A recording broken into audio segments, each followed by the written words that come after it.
시청자 여러분 안녕하십니까? 김영수입니다. 시청자 여러분들의 편의를 위해서 한 가지 소식 전해드리겠습니다. SK 브로드밴드로 YTN을 시청하시는 분들 계실 텐데요. 이제는 채널 24번이 아니라 0번에서 YTN을 만나보실 수 있습니다. KT 스카이라이프에 이어서 BTV까지 24번에서 0번으로 채널이 변경됐음을 알려드립니다. YTN 시청에 착오 없으시길 바랍니다. 그럼 이번 주 시민데스크 시청자 비평 리뷰 Y로 시작해봅니다.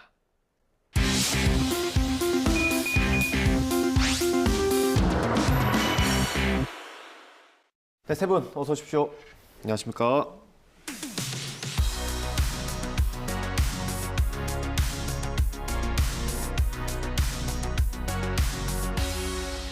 네, 시청자 비평 리뷰 Y 시작하겠습니다. 먼저 조수진 시청자 평가원께서 꼽아주신 오늘의 주제 들어보겠습니다.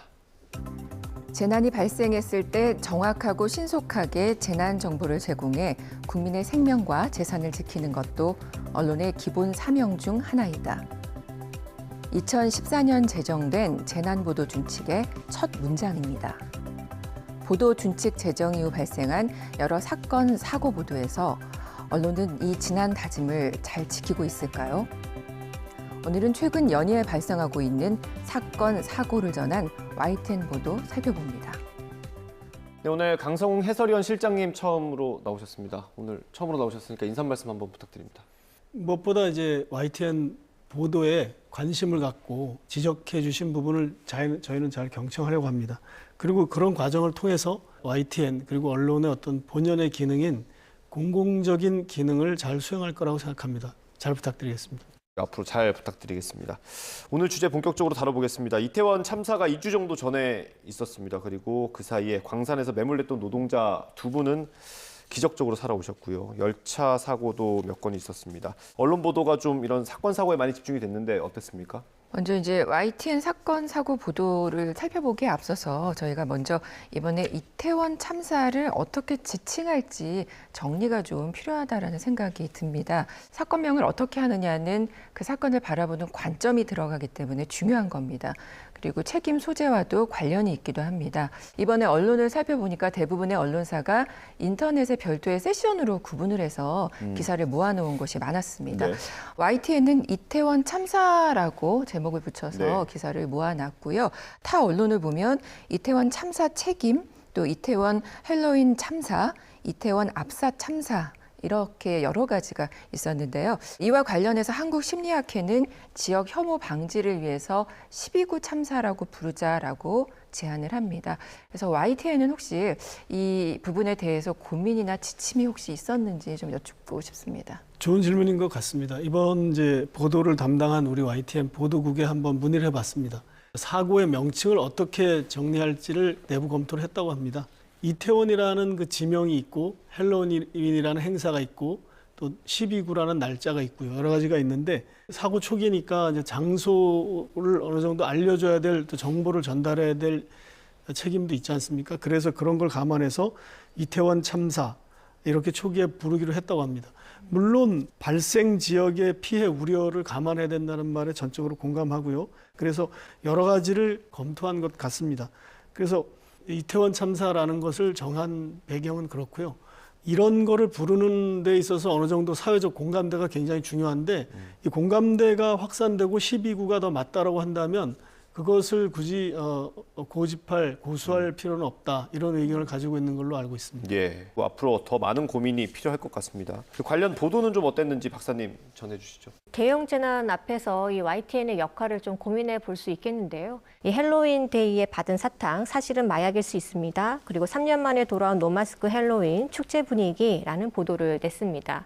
두 번째 보도가 방송된 시각을 보니까 10월 29일 10시 6분이더라고요. 내용을 보면 헬로윈을 즐기기 위해서 이태원이나 홍대에 젊은이들이 많이 모일 것으로 보인다는 보도였는데요. 경찰이 질서 유지에 나설 것이라는 내용을 포함했지만 대체로 헬로윈의 들뜬 분위기를 전하는 데 그쳤고요. 또 클럽이나 유흥가, 마약 범죄 단속이 강화될 전망이라는 점만 주목해서 이번 참사를 예상할 수 있다거나 또 예방할 수 있는 상황은 아니었던 것으로 보입니다. 그리고 사건 발생 후죠. 29일 11시 44분부터 속보를 냈는데요. 이태원 주점에서 일부 손님들 인파에 깔려 의식 잃어 보도를 시작으로 상당히 빠르게 뉴스 속보를 낸 것으로 보입니다. 네, 다양한 형식으로 또 속보도 이어졌습니다. 현장에서의 기자 리포팅, 전문가 출연, 또 대담을 통한 배경 설명, 제보자 또 현장 목격자 전화 인터뷰 등이 있었고요. 그다음에 사고 발발 이후 특보 체제로 전환을 해서 현장의 소식을 속보로 보도함으로써 그 24시간 뉴스 채널이 필요하다라는 거 필요성을 인식하게 해줬다라고 평가하게 했습니다. 네, 이 초기 보도를 보면 이태원 주점에서 이 사고가 발생했다거나 또 유명인을 보기 위해서 한꺼번에 몰린 인파로 인한 사고로 보인다는 내용이 좀 있었습니다. 사고 초기 속보였다라는 점을 감안해도 조금은 좀 성급하게 사고 원인을 진단하고 전달하려 한 것은 아닌지, 또 이후 목격담이나 온라인상의 주장을 그대로 옮긴 내용을 다루거나 이 자막으로 내보내는 경우가 있었습니다. 초기 사고 원인 규명을 성급하게 했던 것이 이후 보도에 영향을 끼쳐서 혼란스러운 부분이 있었던 만큼 재난 보도 시에는 좀 주의해야 할 부분이라고 생각을 합니다. 그리고 이제 실종자 접수에 대한 안내도 초기에 자막으로 처리가 되지 않아서 좀 아쉬웠습니다. 아마 뭐 긴박한 상황이라 그랬겠죠. 이후에 보강은 하긴 했지만 특보 상황인 만큼 자막으로도 빠르게 정보가 전달되었다면 더 좋았겠다는 아쉬움이 남습니다. 또 10월 30일 새벽 4시경에 소방당국 브리핑이 나왔는데요. 시간대별로 전해지는 브리핑을 실시간으로 계속 볼 수 있어서 이건 또 주목도를 높였다라고 평가됩니다. 그 참사가 발생했을 당시 YTN 내부도 굉장히 긴박했을 것 같습니다. 이게 그날이 이제 토요일 밤이지 않습니까? 토요일 밤 늦은 시간이었는데 이때는 이제 보도국은 이제 주말 야근 체제고 일반적으로 야근 상황이었습니다. 그런데 대형 참사가 발생했죠. 그래서 이제 보도국은 추가로 취재 인력을 심야에 긴급히 더 보냈고요. 이태원 원래 당일 표정을 보도하려는 중계가 예정이 돼 있었는데 그것을 참사 보도로 바꿔서 대응을 했고요. 11시 아까 44분이라고 그러셨는데 그때쯤 속보 자막으로 먼저 일부를 처리했고요. 이후에 이제 현장 중계, 또 전화 연결, 기자 전화 연결 이렇게 하다가 0시 50분쯤에 뉴스 특보 체제로 바꿨습니다. 그래서 네. 보도 역량을 집중했고요. 다만 이게 상상할 수 없는 피해 규모가 계속 나오는데 많은 사람들이 이 사고가 어떻게 난 건지를 굉장히 궁금해했고 아마 현장에서도 잘 파악이 안 됐던 것 같습니다. 왜냐하면 일단 응급히 그 구조된 사람들, 심정지 상태에 있는 사람들을 살리기 위해서 거기에 집중을 했기 때문에 사고 원인을 전달하고 그 정보를 파악하는데 뭐 언론사뿐만이 아니라 그 구조당국도 굉장히 이게 어떤 상황인가를 파악하는데 시간이 초기에 좀 걸렸다라고 생각을 합니다. 근데 그런 상황에서 이제 저희 보도국에 전화 제보라든지 영상들이 이제 제보가 접수돼 가지고 워낙 정보가 없다 보니 현장 기자나 데스크가 판단했을 때 이 정도면 신빙성이 있다고 판단한 것들을 주로 골라서 방송에 냈고 자막도 활용했습니다. 다만 이 부분을 이제 얘기할 때 저희가 이걸 단정적으로 말하지 않았고요. 그다음에 이제 그 신빙성이 있다는 정도의 판단에 드는 것을 했고요. 저희가 어쨌든 확인되지 않은 부분, 추정해서 좀 보도한 부분이 있었던 건 사실이고, 그리고 사실로 확인이 되지 않은 부분은 사후에 저희가 기사에서 삭제 조치를 했다는 말씀을 드리겠습니다. 예, 워낙 긴박했습니다. 참사가 있었던 토요일 밤, 그리고 다음 날이 되면 이제 YTN에서 전문가 대담, 목격자 대담 같은 것들이 나오기 시작하는데 그 부분은 좀 어땠습니까? 10월 30일 이태원 참사 사망자 중 복부 팽창한 사람 많아라는 제목의 보도에서 참사 현장에서 응급 구조한 의사 제보자와 전화 연결을 해서 당시 현장 상황을 자세히 들으면서 정보성을 높였습니다. 다만 이제 이런 사고 현장을 전하는 인터뷰일수록 인터뷰 이 선정에 더욱 주의를 기울여야겠죠. 병원에는 가족, 지인 발길, 외국인도 발동동이라는 제목의 보도에서 참사 현장에서 친구의 사망을 확인한 외국인과 인터뷰를 진행을 하셨는데요. 트라우마가 심한 사람에게 고통을 가하는 게 될 수도 있고요. 이를 보는 시청자 입장에서도 좀 상당히 불편했습니다. 그래서 현장에서 가족 또 지인을 잃은 이들에 대한 인터뷰는 좀 보다 세심해야 할 필요가 있다라는 생각이 듭니다. 네. 네, 맞습니다. 이 사고 이후 경황이 없는 상황이었다라는 점을 충분히 고려해서 질문이 이루어져야 했었습니다. 또 개인이 사고 수습을 더 하지 못한 죄책감을 가질 수 있다라는 점에서 참사를 목격하거나 또 경험한 인터뷰와의 질문은 좀 더 준비가 필요해 보입니다. 네. 이후 YTN 보도를 보면 영상 사용이나 인터뷰 등에서 고민의 흔적이 나와서 그래도 다행이라는 생각을 했습니다. 11월 3일 고군분투 경찰관 울먹이며 더 살리지 못해 죄송합니다라는 제목의 인터뷰를 보면 그 경사와 전화 연결하기 전에 협의를 거쳐 섭외했고 인터뷰 내용은 트라우마 전문가 자문을 거쳤다라고 고지해서 신뢰를 좀 높였습니다. 네. 이런 부분들 신중하게 인터뷰를 진행하려는 모습이 보였습니다. 네, 뭐 어떤 사고든 보도할 때 주의가 필요하죠. 특히 이번에는 희생자가 워낙 많았기 때문에 더 주의를 기울였어야 하고요. 참사가 사람이 많이 모인 곳에서 있었기 때문에 그 핸드폰으로 찍은 동영상들이 SNS를 통해서 굉장히 많이 퍼졌습니다. 뭐 방송사들도 다 활용을 하긴 했는데 물론 모자이크를 했지만 그래도 좀 조심했어야 되지 않나 이런 생각이 듭니다. 네, 그렇습니다. 이 12구 참사 초기 속보 보도에서 이 심폐소생술을 하는 모습이라든지 또 구조대원과 일부 시민들이 현장에서 사고 희생자를 옮기는 장면을 반복해서 보여준 부분은 좀 아쉬운 부분입니다.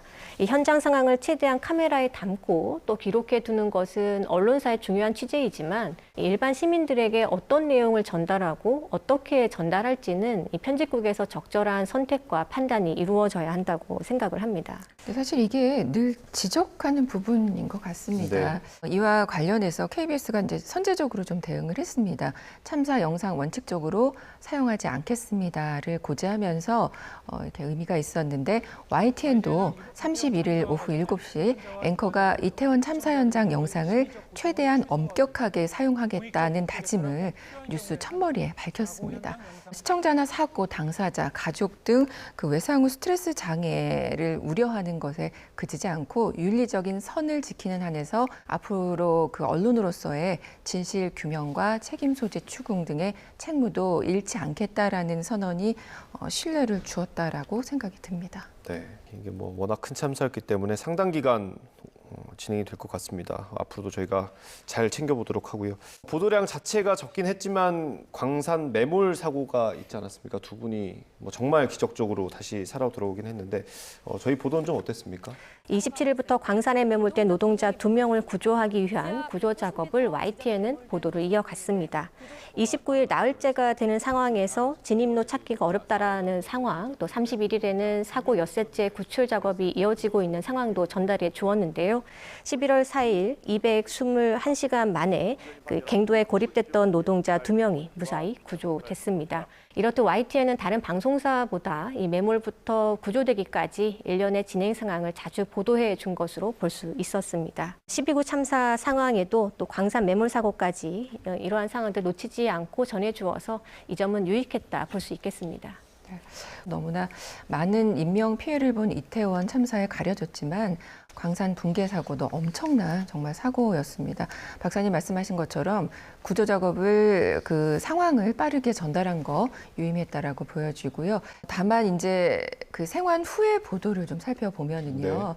대부분의 언론이 이분들이 생존할 수 있었던 그 스스로의 대처 방법이 소개되면서 커피 믹스가 도움이 됐다라는 내용, 이게 지나치게 부각이 되고 정작 중요한 뭐 사고 원인이나 대책, 노동 환경에 대한 내용들은 좀 부족했다라는 그런 생각이 들었습니다. 그래서 앞으로도 이런 부분들이 더 심도 있게 다뤄졌으면 하는 바람입니다.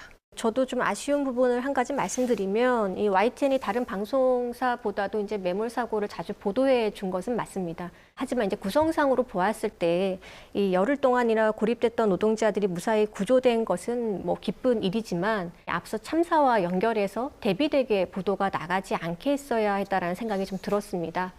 그런 부분까지 유의해서 이 뉴스 프로그램 구성에 신경 써 주시길 좀 당부드립니다. 예, 두 분께서 이 광산 사고와 관련해서 좀 안타까운 점을 지적을 해주셨습니다. 네, 12구 이태원 참사 그리고 매몰 광북 구조 소식, 이 두 가지 소식이 같은 시기에 전해지다 보니까 이것을 그냥 순서상 병렬적으로 방송한 것 같습니다. 그래서 아마 그런 인상을 받으신 것 같은데 YTN이 어떤 의도를 가지고 이 두 가지 소식을 대비시켜서 보도한 건 아니었다라는 점을 이해해 주시면 감사하겠고요.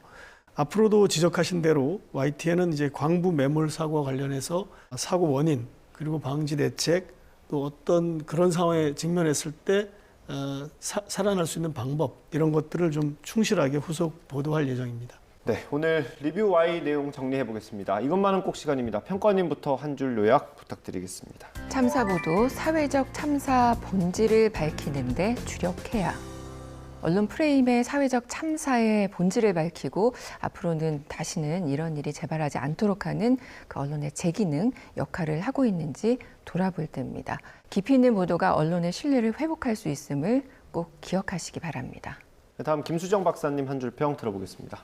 참사와 트라우마가 반복되는 상황, 재난 보도 이제는 달라져야 섣부른 추측 보도, 선정 보도, 2차 피해를 유발하는 보도 되짚어 봐야겠습니다. 이번 사건 사고를 계기로 재난 보도가 사회적 트라우마를 야기하지 않게 할 수 있는 방법, 또 신중하고 정제된 보도 방법이 무엇인지 검토할 필요가 있어 보입니다. 네, 알겠습니다. 리뷰 Y 순서는 오늘 여기서 마치도록 하겠습니다. 세 분 오늘 말씀 감사합니다.